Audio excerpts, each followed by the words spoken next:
Voilà, donc on va faire une macro qui a pour but de calculer les sommes de 1 à n. Bon. Et ce n devra être entré par l'utilisateur lui-même. Donc il y aura le choix qui sera donné par l'utilisateur pour n. Deuxièmement, j'ai donc réalisé un ordinogramme animé qui permette de voir comment on procédera pour les calculs. On va partir ici d'un n initial, donc ça ne sera pas 0, mais ça sera, je sais pas, 8, 9, 10, 100, 1000. Bon. Et on va passer par une boucle qui va calculer à chaque fois le résultat intermédiaire, hein, donc, et on décrémente, c'est-à-dire on soustrait 1 à chaque passage. Donc si on part par exemple de 10, donc n sera-t-il plus grand que 0? Oui, donc on va aller ici, et le total initial, ça sera 0 plus n, c'est-à-dire ça sera 10, et on va décrémenter, c'est-à-dire n va passer à 9. Et ensuite, on repasse ici. Donc là, on additionne cette fois-ci le 9 au résultat total obtenu avant. Et le décrément fait que ça passe n à 8, etc. Et petit à petit, comme ça, on s'achemine vers n égale 0. Quand on a n égale 0, alors à ce moment-là, n n'est pas plus grand que 0, donc on sort de la boucle. Et le total, ici, qu'on aura calculé en tant que résultat intermédiaire, deviendra notre résultat final. Voilà le principe. Alors, on peut l'illustrer, cet ordinogramme, de la façon suivante. C'est-à-dire que si, par exemple, je prends 8, donc voilà, initialement, bon, je lance, voilà ce que ça va donner, c'est-à-dire ça décrémente à 7, mais ça totalise 8 plus 7 plus 6, etc., jusqu'à 0. Donc on va avoir comme ça, petit à petit, disons, les éléments, le total petit à petit s'établit. Voilà.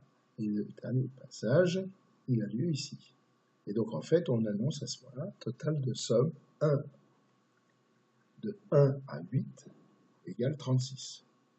Alors évidemment, mathématiquement, on sait très bien que c'est juste parce que on a une formule qui dit que la somme de 1 à n est égale à n fois n plus 1 sur 2. Donc en l'occurrence, ça fait 72 sur 2, ça fait bien 36. Voilà.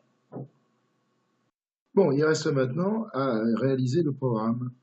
Donc là, on clique sur développeur, sur Visual Basic, et la fenêtre qui s'affiche va nous permettre d'inscrire le code, à condition évidemment d'insérer un module.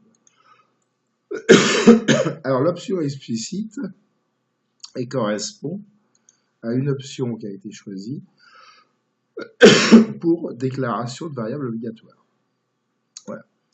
Donc ça signifie qu'on va la déclarer, mais au préalable, on va quand même faire, avec le mot réservé sub, on va désigner une macro avec son nom.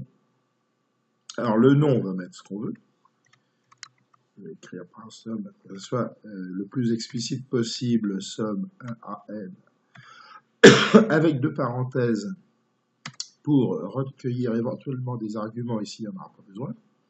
Ensuite, justement, on fait des dimensionnements des variables. Donc là, on va avoir comme variable grand N, grand I, petit i plutôt, la variable de boucle, et on va, ces deux variables, elles vont, disons, être dimensionnées comme integer, c'est-à-dire on va se contenter disons, d'une étendue entre moins 32 000 et plus 32 000 pour elle. Par contre, on va prendre une étendue plus vaste pour le total, pour la variable totale, qui sera la valeur obtenue, disons, après calcul.